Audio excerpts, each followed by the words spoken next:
Hey friends, tonight, we're diving into something less about survival and more about aesthetics, but trust me, it's just as dangerous. So before we begin, hit that like button, but only if you've ever looked at a medieval painting and thought, why does she look both holy and haunted? And tell me in the comments, what time is it where you are right now? And are you listening with a face mask on? No judgment either way. Now, dim the lights, maybe settle under a blanket, and let's slip gently into a time when beauty hurt a lot. In the medieval world, pale skin wasn't just a preference, it was practically a religion. A glowing milk-white face meant you were rich enough to avoid the sun, which basically meant you didn't farm, labor, or heaven forbid sweat. It wasn't as simple as staying indoors, but achieving that perfect ghostly glow. Women smeared their faces with a delightful cocktail of ingredients like vinegar, lead, mercury, and crushed pearls. Because nothing says alluring like toxic metals and future kidney failure. If you were unlucky, it would slowly dissolve your flesh and make your teeth fall out. And it works sort of. Lead-based makeup would lighten the skin and, if you were lucky, just give you rashes right before fainting. But on the bright side, you'd look absolutely luminous in candlelight.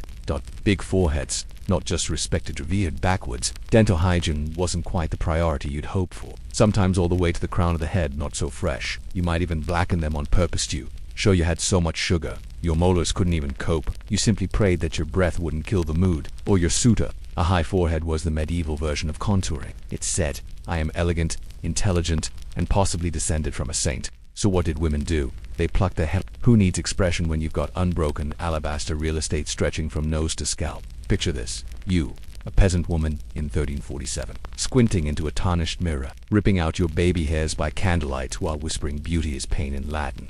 For bonus points, eyebrows were often shaved off entirely. The look was haunting, regal, and mildly aerodynamic. Now you might assume that nice teeth were important too, but you'd be wrong. While upper-class women tried to keep their breath pleasant by chewing cloves or myrrh, the reality was a gentle mist of florals, vanilla, and vague aspirations. In the terrifying world of beauty recipes that read more like torture instructions, teeth were rarely white, often rotting, and if you were very wealthy, yes, actual whale vomit aged to perfection like some kind of cursed wine, yes, rotting teeth became a flex, a desperate attempt to not smell like you slept in a barn, which, let's be honest, you probably did. And if you didn't have access to honey or spices, so tiny in fact, that you might have to skip eating bread for a week, just to look socially acceptable at a feast celebrating bread, you'd wear a chemise, then a cotal, then possibly a belt, cloak, or decorative chain, basically the medieval version of putting on every filter until your bones cried for help. Speaking of which, what would you have done if you lived in a time when plucking your hairline bald and applying lead paste was considered hot? Your average noblewoman walked into a room smelling like rose petals, desperation, and aggressive deer sweat. Would you lean in or run for the hills with your eyebrows intact? Tell me in the comments before we uncover what came next. But in the Middle Ages, but we're only getting started. And if you had the nerve to keep both eyebrows and vision, that was suspicious. Pick a struggle. Women would drip it into their eyes to make their pupils dilate, creating that wide-eyed helpless, please rescue me from this tower aesthetic. But again, next time we'll talk about waist-crushing corsets, perfumes made from desperation and deer glands. Because if beauty is pain, then medieval beauty was basically exorcism with a mirror. Modern perfume, medieval perfume. Without modern plumbing, showers, or the concept of daily bathing, people turned to scent as their only defense against body odor, plague, and social exile. But here's the kicker.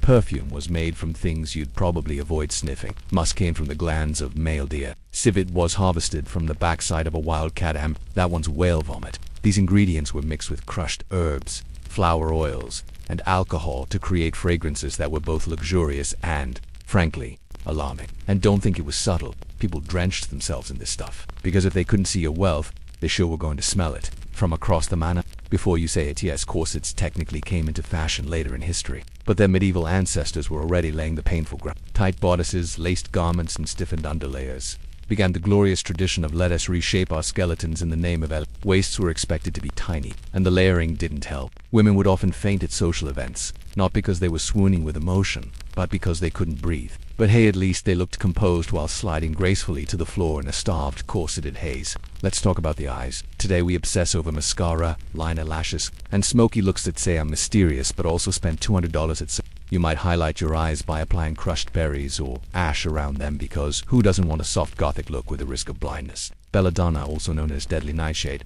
was one popular substance. It worked. It also caused blurry vision, dry eyes, hallucinations, and, sometimes, death. eyebrows, if not shaved off entirely, were sometimes painted in. So, would you endure deer glands, whale vomit, lead cream, and recreational fainting just to feel beautiful for one candlelit dinner with a baron who might have 3 teeth? Or would you just lean into the musk and let natural selection take its course? Let me know in the comments before we dive into the truly horrifying beauty rituals that came next. In the next section, we'll talk about teeth blackening for sugar-rich status, hair dyeing with urine, and how beauty potions could turn you into a ghost, sometimes literally. Because in the medieval world, it wasn't about staying alive, it was about looking fabulous while almost dying. If you've ever dyed your hair at home and cried in the bathroom when it went orange, congratulations, you would have fit right in during the 1300s. Medieval hair dye wasn't about brands or color charts. It was about commitment. Simple, just mix together saffron, alum, quicklime, and human urine. And ingredients, aged like a fine Cabernet and applied lovingly to your scalp, preferably not your own, which somehow makes it worse. Want golden blonde hair like the saints in illuminated because what's a little chemical burn when you could have angelic locks? For redder hair, women used crushed beetles, rust, and lye. For black oak gall, copper filings, and more. Basically, your scalp was a Renaissance chemistry experiment, and the control group was always pain. 1 dab and you're glowing. 2 dabs and you're glowing from the afterlife. Or curses. Yes, urine. First of all, congratulations. Second, we're not done yet. The mixture was slathered on, covered with a cloth, and left to marinate in the sun. If it did, just to wear a veil and claim divine punishment. Worked every time. And if you were feeling extra fancy, you might thread pearls or coins through your hair for that walking dowry aesthetic. And don't think it stopped there. If your hair didn't fall out, you were considered lucky. The pain, the danger, the arsenic eyeliner. Looking beautiful might mean the difference between being wed to a lord or sent to a nunnery with suspiciously drafty windows. Appearance was the game, and they played it with terrifying grace. Another called for bread soaked in milk and ground bone, for that fresh scrubbed skeleton glow. Or slightly horrified, maybe both. Somewhere between witchcraft and dermatology sat the medieval beauty potion. Ladies of status would brew their own tonics from recipes passed down like heirlooms. One popular face lightener included vinegar, crushed lily bulbs, and mercury. There were recipes with lead, arsenic, turpentine, and occasionally bad blood, because why not, if it made your cheeks rosier. But here's the real kicker. Many of these mixtures were stored in charming little glass jars with no labels, next to other jars labeled medicine, rat poison, or miracle elixir. That's right, still, a ghost with flawless skin. Iconic. Let's say you've survived the lead creams, the heralding dye, and the urine spa treatments. No look was complete without the final touches. Veils, headdresses, and wigs made from someone else's hair, preferably someone who hadn't just had a lice outbreak. Headdresses could weigh up to 15 pounds and looked like everything from pastry towers to small boats. Wigs were often sewn into hats. But here's the truth. It wasn't all vanity. A woman's appearance was often a currency, her leverage in marriage, inheritance, and social survival. So they endured it. Not for fun, not for fashion, but because in a world where women had so little power, appearance was the game, and they played it with terrifying grace. What's the worst beauty trend you would have gone along with if you lived in the medieval age? The Mercury Foundation, the hairline plucking, or would you have just grabbed your herbs and gone full hedge? Which, tell me in the comments, and maybe share this with someone who thinks beauty influencers have it hard. That's all for tonight's dive into medieval beauty, and if you're still awake, either you're deeply fascinated, but don't sleep too soundly. Next time we're heading into medieval hygiene, or, more accurately, the shocking lack of it. Because when bathhouses become brothels and soap is a luxury, things start to get itchy. Let's start with the basics. Not all bread was created equal. If you were rich, you got fine white bread, soft, fluffy, and baked by someone else while you lounged in a fur-trimmed robe. If you were everyone else, you got something between a hockey puck and a brick. Medieval peasant bread was made with whatever grain wasn't moldy, yet barley, rye, oats, or, on a bad week, ground-up beans and tree bark. Yes, bark, because nothing says rustic like biting into your lunch and wondering if it still has splinters. But the danger wasn't the texture. It was the ingredients. A mold called claviceps purpurea rye in particular had a secret. Harmless at first glance, until you ate it. Ergot produces a chemical that's basically LSD with a personal vendetta. Now, imagine this. You're a medieval farmer. You've worked all day, it's cold, your muscles ache, and finally you sit down to eat your humble meal of rye, bread and onion stew. The walls are moving, your legs go numb. Someone screams that the Virgin Mary is glowing in the fireplace, and your neighbor tries to fly off the roof with a blanket, or hands, or a sense of reality. 10 minutes later, your fingers are twitching. Welcome to St. Anthony's fire, a mass poisoning caused by ergot-infected bread. Symptoms included hallucinations, convulsions, burning sensations, vomiting, gangrene, and in many cases, death. People would wake up without toes. The result, something that looked like bread, but could sandpaper your throat and file down your teeth. Entire villages would be struck down by what they thought was divine punishment when, really, they just had a contaminated sandwich. It's because people were chewing on gravel disguised as lunch. The church said it was a curse. Science, centuries later, said oops, turns out that bread was spicy in all the wrong ways. Let's say you managed to dodge the LSD bread. Congratulations. Your reward, aside of everything else, they snuck into it. Bakers in the Middle Ages weren't just making dough, they were cutting corners like medieval culinary pirates. To stretch their flour, some added chalk, ground bones, sand, or clay. Not for fun. For profit, this helped disguise low-quality grain or bulk up the weight of a loaf. If you've ever wondered why dental care in the Middle Ages was basically give up, it also banned dangerous additives, so no more sand, chalk, or mystery gravel. In London, regulations had to be written just to keep bakers from actively murdering people with pastries. Even ashes were used to whiten cheap bread, because nothing screams artisanal like a mouthful of fireplace. What would you have done if your only food option was hallucination bread or rockloaf? Would you eat it anyway or try fasting until the next century? Let me know in the comments before we slice into the rest of this horrifying picnic. By the 13th century, bread had become such a fundamental and dangerous part of daily life that medieval cities began passing laws just to control it. Taxes were collected in grain. Poorhouses handed out daily bread as social welfare. And during a siege, bread wars, rations, morale, and political leverage all at once. Enter the assize of bread and ale. Wood-fired ovens were expensive, dangerous, and illegal to build in dense city areas. Because of that one time someone's sourdough starter burned down half the neighborhood, a professional baker would bake it for a small for kind of like an ancient Airbnb, but hotter, smokier, and with more rats. A very serious sounding document from 1266 that basically said, if you bake trash bread, we will find you, shame you, and probably tie you to something uncomfortable. If the baker skimmed off the top or didn't bake it through, you'd either starve or hallucinate frogs in the rafters. The assize set the legal weight and price of a loaf based on the cost of grain, violations, fines. Repeated violations, yes, public punishment for bread. Imagine walking through town square and seeing your local baker locked into wooden restraints while villagers threw stale buns at him for putting limestone in yesterday's baguette. Bread justice was real and very public. Things get tense fast. In many towns, bread wasn't just food, it was money. Workers were paid in loaves. But let's be honest, not all bread was used honorably. Some loaves were intentionally baked hard as bricks to last longer or, in some cases, to double as blunt objects. These weren't baguettes. They were medieval nunchucks made of carbs. And if you've ever been hit by an angry grandmother wielding a day-old loaf, you already know. The pain is generational. There are even accounts of guards using rock-hard bread rolls to enforce order in bakeries during grain riots. It's not clear whether this was punishment or just poor aim. For many medieval families, especially the poor, baking bread wasn't optional, it was survival strategy. But here's the problem. Most homes didn't have ovens, so people prepared their dough at home, then brought it to a communal oven. This system worked, until it didn't, if your bread got switched with someone else's stuff luck. In some regions, bakers were required to mark each loaf with a personal stamp, like a yeasty signature, just to prevent fraud. Bakeries were stormed, carts overturned, and bakers either fled or faked a limp to avoid being blamed. But even then, accidents and intentional sabotage happened, because when bread is both your dinner and your dignity, imagine your dinner came down to two choices. Bread made with bone, dust, and sorrow. Their job, make sure your loaf wasn't light, hollow, or possessed. Or communal bread baked by someone who may or may not be your enemy. Which loaf are you biting into? Drop your answer in the comments. Bonus points if you name your imaginary bakery. Let's talk holy bread. No, not the kind from the church bake sale. We're talking about sacramental, reduced in the Eucharist, believed by many to literally become the body of Christ. This meant the purity of the bread mattered more than your last confession. Wheat only, no rye, no barley, no ergot-induced hallucinations allowed at the altar. Thank you very much. And entire towns basically said, we'll chew bark before we bow to that nonsense. What you ate told the world who you weren't if you were chewing yesterday's crust. That message was loud and clear. Churches employed specific bakers, sometimes even monks, to produce this divine carbohydrate. If something went wrong, if it was burnt, misshapen, or touched by unwashed hands, the bread was discarded, or buried, or, in some cases, given a full religious ceremony before being destroyed like a fallen knight.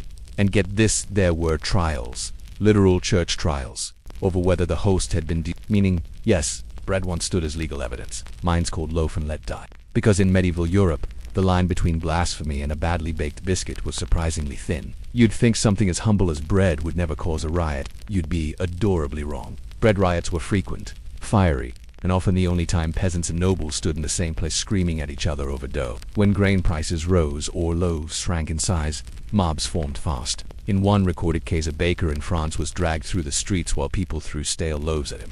He survived. His reputation did not. Kings and city councils tried to control the chaos by publishing daily bread prices and weight regulations. Some even hired officials to randomly weigh bread in public. Yes, medieval food inspectors existed. Bread, in short, was the spark for social justice long before hashtags or gifts. For centuries, white bread was the goal.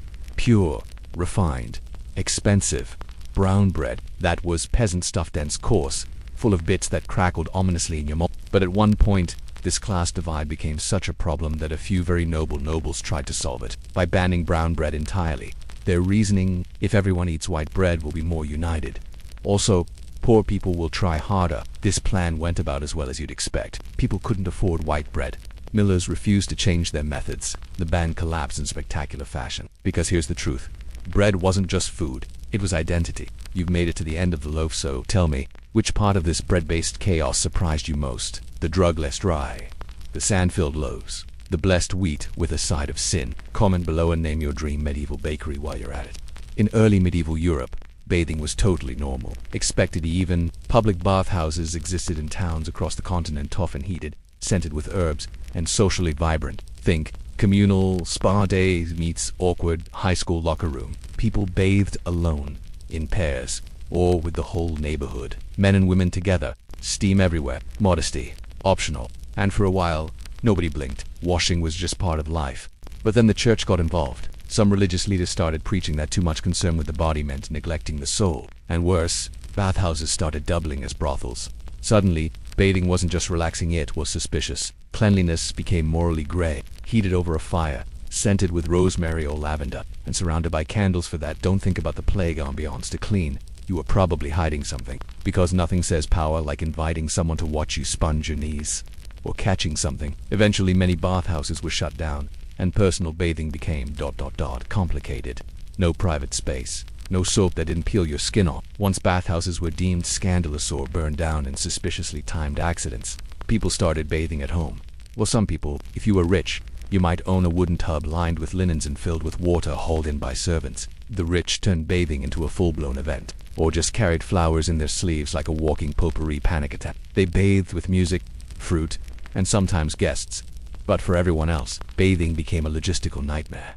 No indoor plumbing, and try not to smell like effort. So most peasants settled for washing with a damp cloth, a cold stream, or an effort cooperated. And even then, bathing too often could make your neighbors suspicious. After all, who was this fresh-smelling stranger? Which aristocrat, spy? Soap did exist in the Middle Ages, but like everything else, it came with caveats. Real soap made from lye and animal fat was harsh. Think industrial degreaser with notes of barnyard. Wealthier folks imported softer, scented soaps from the Islamic world, often made with olive oil, herbs, and a sense of dignity. But most commoners just used homemade soap that could also clean your laundry and possibly melt your skin. To mask unpleasant odors, people dabbed themselves with perfumes made from herbs, vinegar, and rosewater. He famously claimed to bathe twice a year and only when medically necessary. His doctors believed water opened the pores and let in danger. And here's the kicker: too much fragrance, suspicious. Wearing perfume might imply you were trying to cover something up, like disease, sex, or ambition. All very dangerous things in polite society. So if you wanted to stay clean and stay out of trouble, smelling like a blessed candle dipped in denial. The goal was shine, the side effect was chemical burns.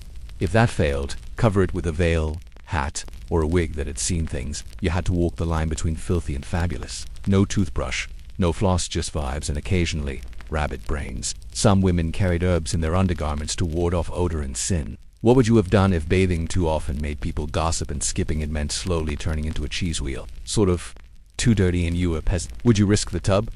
Or embrace the funk? Tell me in the comments before we soak in the rest of this Sudsy saga. Let's start at the top. Literally, you'd think kings and queens bathed regularly, surrounded by scented oils, silk towels, and someone named Cedric whose only job was to warm their slippers. Pamphlets were written. Sermons were screamed. Moral panic ensued. Take King Louis XIV of France. So instead, he masked his natural musk with layers of perfume, lace collars, and what historians kindly refer to as elaborate hygiene rituals, which is noble speak for wiped himself with a damp cloth and hoped for the best. And he wasn't alone. Many royals avoided bathing out of fear. superstition, or simply because their clothes absorbed enough sweat to qualify as independent organisms. Cleanliness was a balancing act between health and hubris. To clean, and you looked vain. The sweet spot. Even if you skipped full baths, personal grooming still mattered. Hair was often washed separately with rainwater, vinegar, or lye soap. Teeth were cleaned using ash, salt, or crushed mint leaves applied with a rag. Yes, some beauty guides recommended mixing crushed brains with herbs and scrubbing that onto your gums, which somehow feels like both overkill and underperformance at the same time. Private parts. Let's just say that intimate hygiene was mostly left to imagination, vinegar, and hope. Two birds, one very stressed pouch. Now for the big scandal. In 15th century Germany, bathhouses, once normal places of communal washing, had slowly transformed into places of entertainment. You'd go in for a rinse and leave with rumors, a rash, or a marriage proposal. One infamous bathhouse in Nuremberg was shut down after several noblemen were caught entertaining themselves in the steam room with the help of paid company. The church pounced. Public bathing became guilt by association. If you were seen at a bathhouse, people didn't think, oh, how hot. They thought, ah, so you're into that. Soon, many bathhouses were shut down, outlawed, or rebranded into sweat lodges to save face. People returned to washing at home. Privately, quietly, occasionally. The message was clear. Or you could be innocent, but rarely both. So let's say it's 1392. You haven't bathed in 3 weeks. You're itchy, suspiciously fragrant, and everyone's judging you. Do you risk a bath and a scandal, or stay dirty and pretend it's piety? Drop your answer in the comments and give your imaginary bathhouse a name. Mine's called Soak and Repent. Let's begin with the most jarring fact. Medieval people didn't sleep straight through the night. They had something called segmented sleep. You'd go to bed around sunset, sleep for a few hours, then wake up in the middle of the night on purpose. This wasn't insomnia, it was expected. The period between first sleep and second sleep was called the watch. People used it for prayer, reading, talking with family, quietly working, or raiding nearby farms if you were feeling ambitious. Then after an hour or two, they'd settle back down for second sleep until dawn. Modern science actually backs it up. Turns out our natural circadian rhythm wants a break in the middle of the night, which means a 2 a.m. wake up you dread might actually be your medieval peasant DNA kicking in. You're not broken. You're just historically accurate. Think your mattress is too firm. Let's talk about medieval beds, and heavy drapery mostly to keep the cold out and the bugs in. If you were rich, you had a canopy bed the size of a dining room table, layered in embroidered sheets, woolen blankets. But if you were poor, you had a sack of hay, a cloak, and a firm belief that back pain was for nobility. Some families slept together on straw pallets in one big heap, often fully clothed, like medieval lasagna. Personal space, a myth. Let's just say they won the night shift. Pillows, luxury, snoring, ubiquitous. Hay beds were breathable. Sleeping in groups conserved warmth. And don't even get me started on bed bugs. Still, some sleep hacks weirdly worked. And if you needed a bit more neck support, you used your shoes, because who needs a contoured memory foam pillow when you've got yesterday's boots? Beds faced away from moonbeams, and if someone seemed a little off, people whispered.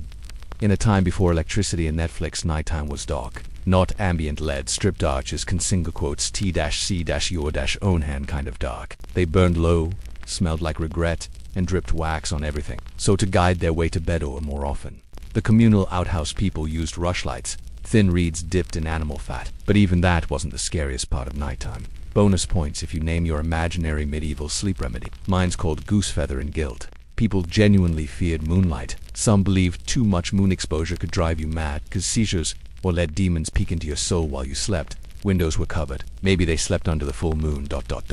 Again, already occupied by 3 strangers. So if you're feeling a little off today, maybe blame the lunar cycle. You're not moody, you're medieval. What would you have done in a world with no lamps, no blankets, and only your cousin snoring for company? Would you embrace the 2-sleep lifestyle or run for the hills the first time the moon looked at you wrong?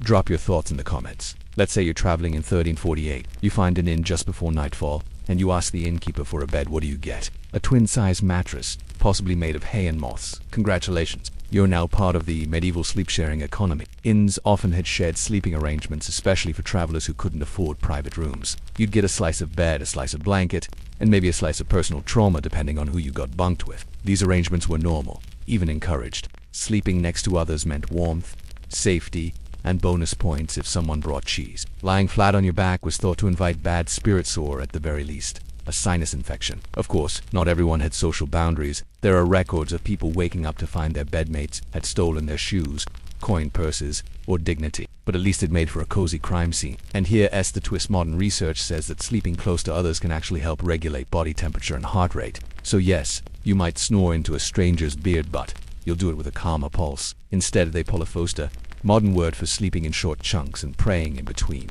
Let's talk position. Not morally, physically. Most medieval people slept curled up on their sides, often with knees tucked in and arms folded under their heads. Why? Beds were narrow, blankets were scarce, and sleeping like a Victorian ghost in a horror movie helped conserve heat slightly different from ours. They also slept slightly upright, propped with bolsters or folded cloaks. Fun fact, that curled position, now called the fetal position, is still considered one of the best for spinal health and digestion. So if you've ever instinctively curled up like a cinnamon roll on a cold night, congratulations. You've achieved peak medieval ergonomics. Now let's step into a monastery. Medieval monks lived by a strict schedule, guided by bells that rang up to 7 times a day, including multiple times at night. This meant monks didn't sleep in long stretches. They'd sleep for 3 to 4 hours, wake for nighttime prayer, go back to bed, then rise again at dawn. Surprisingly, it worked. Recent sleep studies show that polyphasic sleep can improve focus and reduce fatigue if done with discipline and zero TikTok interruptions. Some monks even claim to dream more vividly and wake with a clearer mind and lighter soul. Granted, they also ate once a day and spoke only when necessary, so their stress levels were. But if you've ever woken up at 3 a.m., journaled for 20 minutes, lit a candle, and gone back to sleep with inner peace, why? Too much softness. You are basically inviting laziness, vanity, and Satan. You're not weird. You're basically a bed. So, would you try the polyphasic monk sleep schedule? Or do you prefer 8 straight hours and no midnight prayer bells? Let me know in the comments, and don't forget to name your imaginary medieval sleep-in. Mine's called the old snooze and lose. The pill. Modern symbol of comfort, softness, and the emotional support most of us actually need. Now let's ruin that. And if you dreamed of frogs, fire, or goats talking in Latin, some would definitely lit incense on your behalf. In medieval Europe, pillows were controversial. Among the upper class, pillows were considered luxuries, often stuffed with dust, wrapped in embroidered silk, and gently cursed by time. But for everyone else, pillows were either a sack of straw, a folded cloak, or a wooden block. Yes, wooden blocks. Think brick with ambitions. And here's where it gets weird. Some people avoided soft pillows on purpose, because comfort was seen as weakness. Monks in particular preferred the stone under the head method because nothing says holy dreams like neck damage and humility. Still, some modern sleep science backs up low-profile pillows for spinal alignment. So if you've ever fallen asleep on your arm and woken up refreshed, congrats, your cervical spine just channeled a 12th century friar. In medieval minds, dreams were serious business. You didn't just wake up and say, that was weird. You woke up and thought, was that divine prophecy? Or just the onion stew? Feather mattresses became symbols of death. Curtains were used to block out cold drafts, and entire sleep chambers emerged separate from the main living space. Dreams were analyzed, feared, even consulted like oracles. Monks kept dream journals. Herbalists prescribed sleep aids based on nightmares. But the most bizarre part, there were dream cures. And yes, they were very medieval. One cure for restless sleep involved placing a coin under your tongue, sleeping with an onion under your pillow, and reciting the Lord's Prayer backwards. Another remedy, stuffing a dried frog into a cloth pouch and tucking it into your shirt before bed, supposedly to absorb bad spirits, or possibly to confuse them into leaving you alone out of sheer discomfort. Did it work? Unclear. Was it hilarious? Absolutely. Modern Hark equivalent, lavender pillow spray and an anxiety journal. But let's be honest, neither of those involve a toad pouch. Toward the end of the Middle Ages, bedding improved. Feather mattresses became more common. But here's the twist. When the Black Death rolled in, all that progress went out the window. Literally, entire households burned their bedding, fearing it held disease, and soft sleep became a memory. Still, not everything was lost. The best parts of medieval sleep culture stuck around. Segmented sleep, minimalist bedding, shared warmth, and perhaps most of all, the idea that sleep is not just rest, it's ritual, a quiet rebellion against the cold, a soft place in a world of hard edges, and sometimes a very good reason to hug a linen-wrapped brick. So now that you know how people actually slept in the Middle Ages, would you try segmented sleep? Would you share a hay bale with strangers for warmth? Would you recite bedtime prayers backwards with a frog pouch? Drop your answers in the comments along with your dream medieval sleep product.